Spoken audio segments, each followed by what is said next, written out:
Je n'avais jamais imaginé au plus profond de moi que Bridgesh ferait un acte aussi malveillant afin de sauver son frère de la justice. Il a souillé la réputation de cette personne qui n'est plus de ce monde pour se défendre. Tout ce que nous pouvons faire aujourd'hui, c'est de croire ce que nous dit Bridgesh. Nous n'avons pas d'autre choix. Que pouvons-nous faire? Salonné, je n'aime pas du tout ça. Ce n'est pas juste.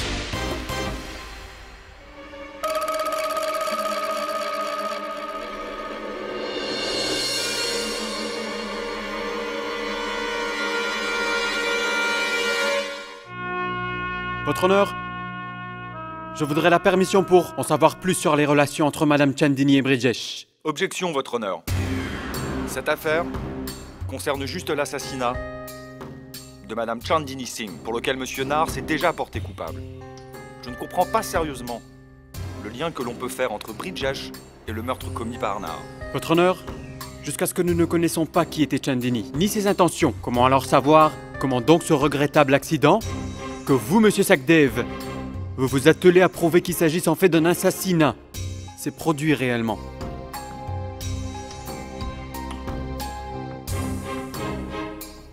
Objection rejetée. Continuez, Monsieur Chauhan. Merci, Votre Honneur. Monsieur Bridgesh Singh à la barre.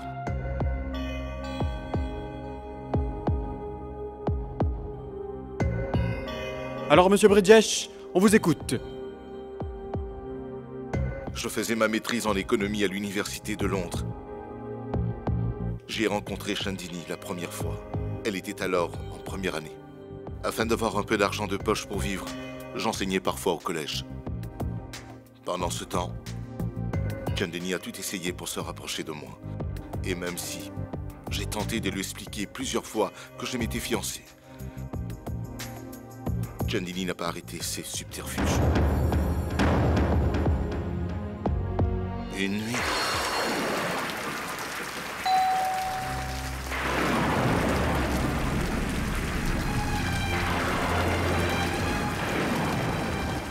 Oh, Chandini. Il est tard. Que veux-tu? Monsieur, j'ai raté mon dernier bus et je ne vais pas pouvoir rentrer chez moi. S'il vous plaît, puis-je rester chez vous ce soir? S'il vous plaît. Merci.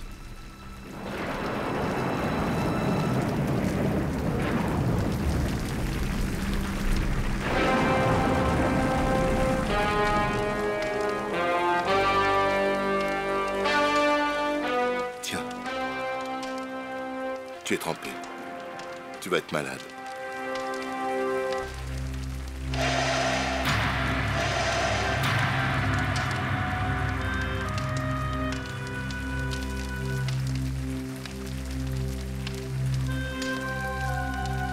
Va te reposer à l'intérieur.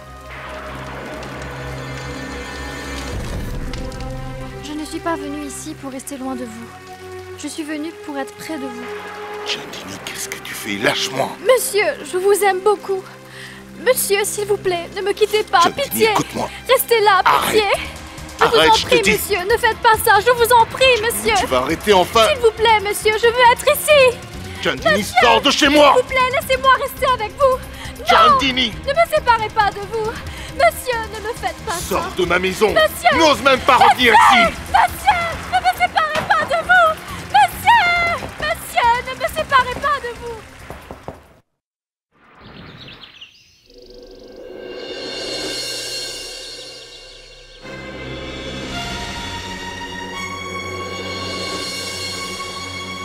Chandini! Chandini! Tu ne peux pas aller loin de moi. Tu es à moi. Tu es seulement le mien. Tu es seulement le mien.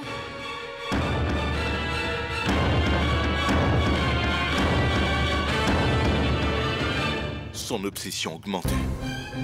De jour en jour, les choses étaient devenues si mauvaises que j'ai dû quitter mon emploi et abandonner mes études pour rentrer. Avant de partir, Chandini m'avait menacé que je ne pourrais jamais me débarrasser d'elle où que j'aille. Afin de prouver ce qu'elle m'avait dit, elle est revenue. encore une fois dans ma vie, en tant qu'épouse de mon frère Nahar.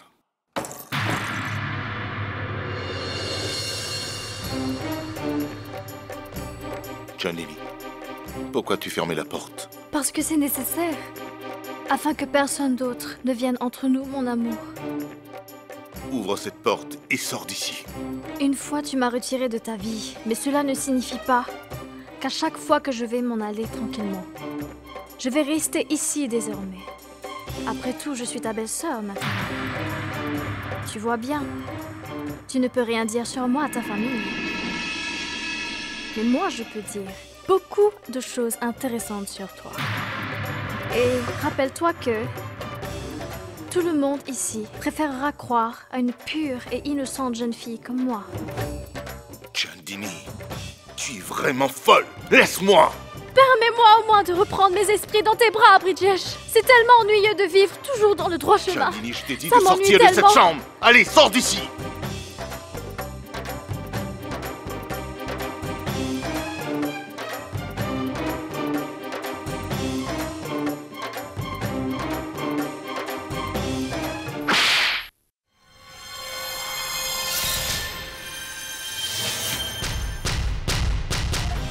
Sors de là! Tu n'as pas fait le bon choix. Cette Tara pour laquelle tu m'as rejeté, je vais la ruiner. Je vous ferai vivre un enfer. À toi et aussi à ton épouse. Tu vas sincèrement le regretter.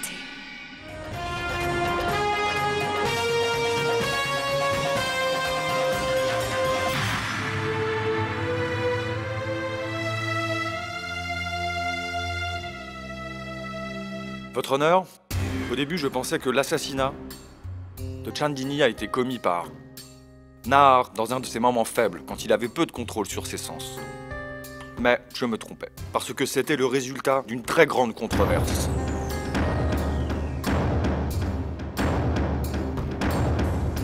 Un assassinat prévu, un geste prémédité. Non seulement Nahar est impliqué pour meurtre, mais la mort de Chandni est due à tous les membres de cette famille. Monsieur Sachdev. Laissez-moi parler, monsieur Chauhan. Excusez-moi, allez-y. Votre honneur, n'importe qui serait capable de comprendre que quand Nahar a découvert que sa femme convoitait son propre frère et que des relations odieuses se passaient dans son dos, il a voulu tuer sa femme. Après cela, toute la famille a aidé à faire disparaître des éléments qui auraient prouvé un tant soit peu la culpabilité de monsieur Nahar. Finalement, votre honneur, ils se sont débarrassés du corps de façon à ce que personne ne puisse un jour dévoiler au grand jour une vérité passée. Ceci prouve que Nahar n'est pas le seul à accuser, mais que toute sa famille doit l'être aussi.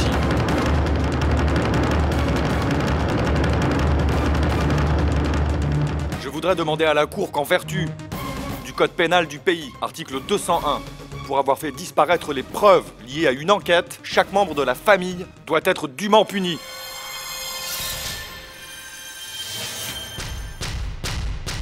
Monsieur, c'est un mensonge. Ma famille est accusée à tort, votre honneur. Votre honneur, ma famille n'a rien à voir avec tout cela. C'est un ordre, c'est un ordre. Silence dans la cour. Pour prouver la vérité, j'aimerais demander au tribunal la permission d'appeler Madame Saloni Singh à la barre des témoins à nouveau. Permission accordée.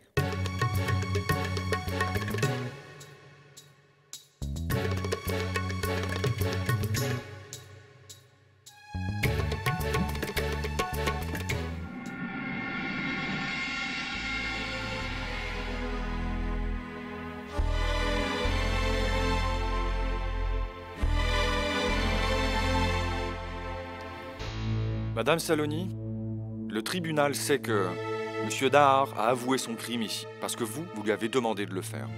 Un si grand sacrifice pour la justice est peu fréquent. Et maintenant, j'attends à ce que vous soyez impartial et que vous répondiez à toutes mes questions, honnêtement.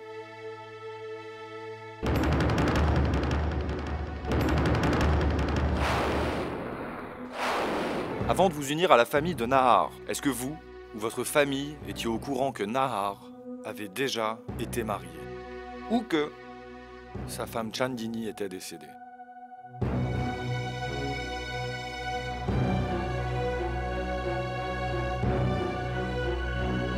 Non.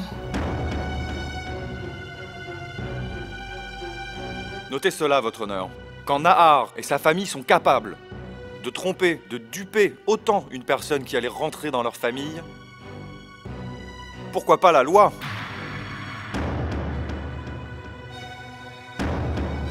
Et n'en informant pas la police au sujet de cette mésaventure, la famille Singh en entier est prouvée coupable. Je demande au tribunal de prendre des mesures contre... Ce n'est pas vrai, votre honneur! Monsieur! Monsieur Bridges, si vous voulez dire quelque chose, alors venez à la barre des témoins.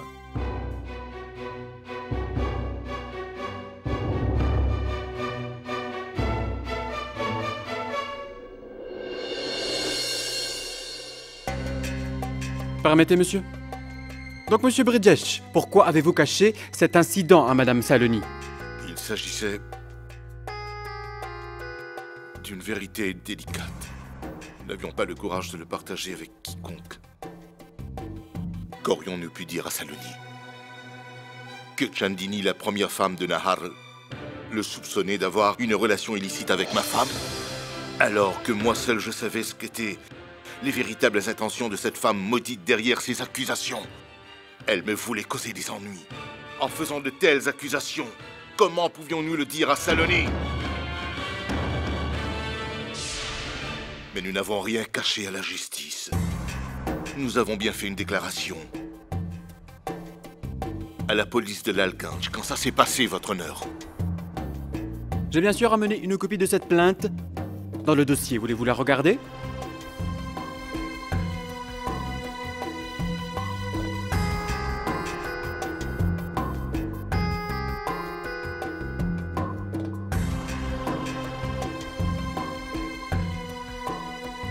Votre honneur, madame Chandni est tombée accidentellement du haut d'une falaise.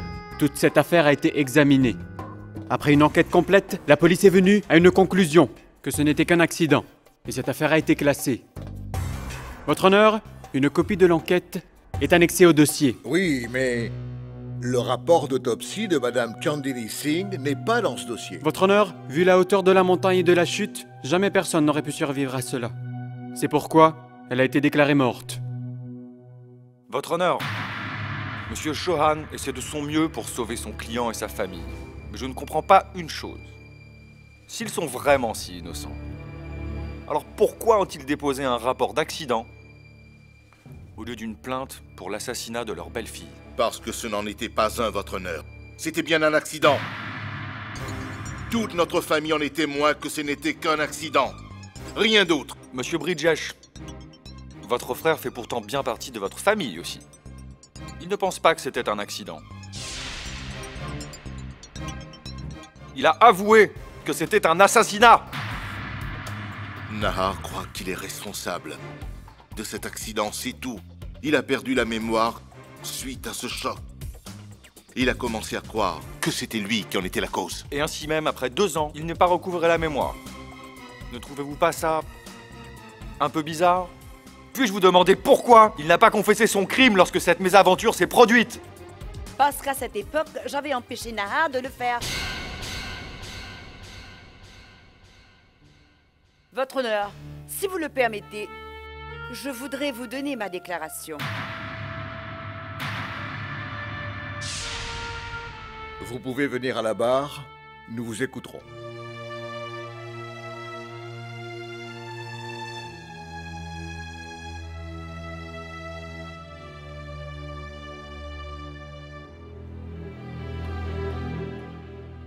Je jure de dire toute la vérité, rien que la vérité.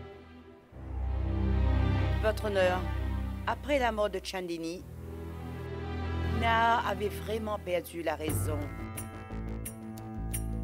Mon Bridges est une personne avec beaucoup de valeurs et de principes. S'il avait commis ce crime, Bridges lui-même l'aurait livré à la loi. Pourtant, c'était juste une illusion de Nahar qu'il avait tué Chandini.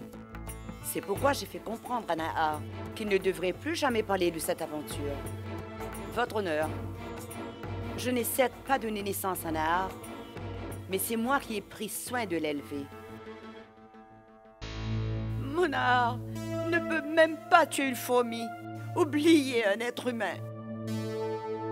Mon Nahar est innocent. S'il vous plaît, laissez-le partir, votre honneur.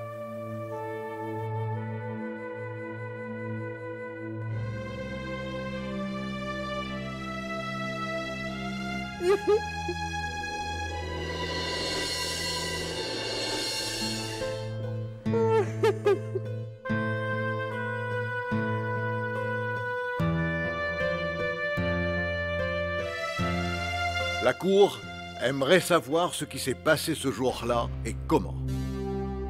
Votre honneur, je sais ce qui s'est passé ce jour-là. J'étais là-bas. Et j'ai tout vu de mes propres yeux, votre honneur. Quels sont vos liens avec l'accusé? Je suis la belle-sœur de Nahar.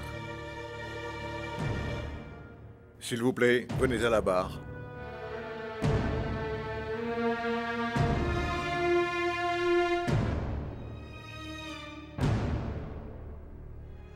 Je jure de dire la vérité. Toute la vérité et rien d'autre que la vérité.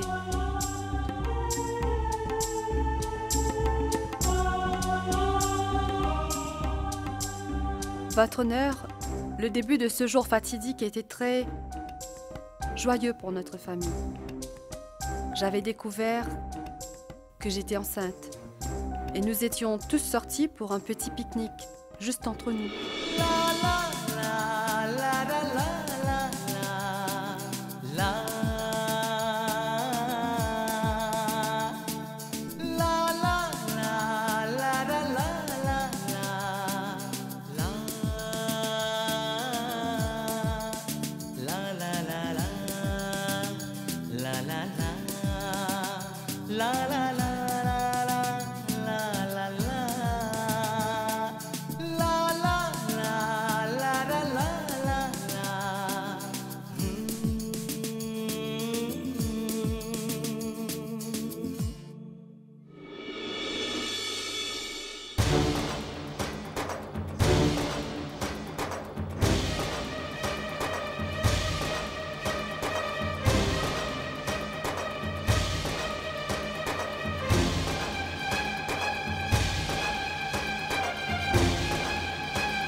Tu m'as frappé?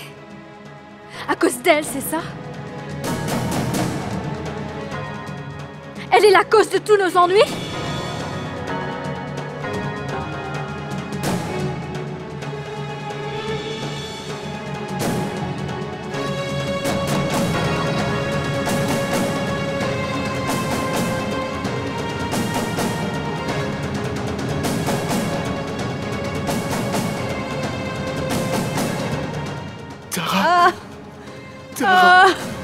Je vais te tuer!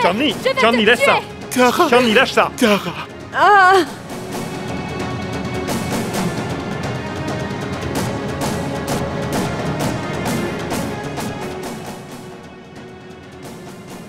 Chandini!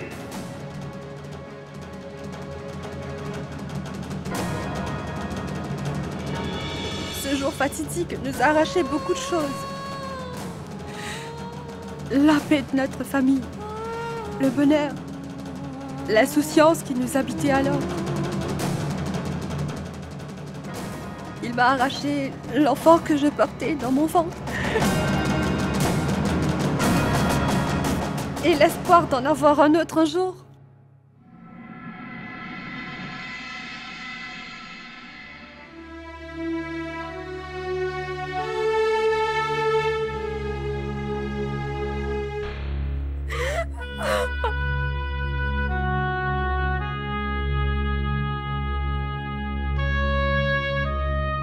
Silence!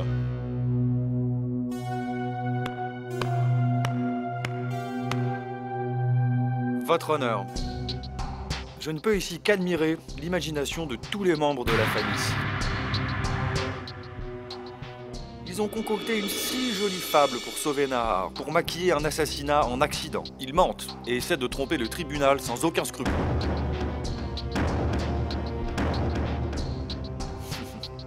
C'est étrange, votre honneur. Le meurtrier dit qu'il a commis le meurtre. Il est lui-même venu se livrer pour son crime, mais toute la famille se lie derrière lui et parle d'accident. Votre honneur, j'aimerais demander au tribunal qu'au lieu de faire attention à ces fausses larmes, la déclaration de l'accusé devrait être reconsidérée.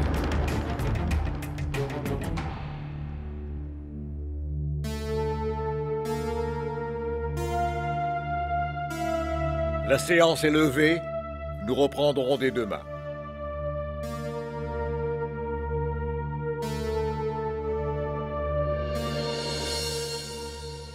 Ce que Kakissa m'a dit avant et ce que Tara nous dit maintenant, pourquoi donc est-ce si différent?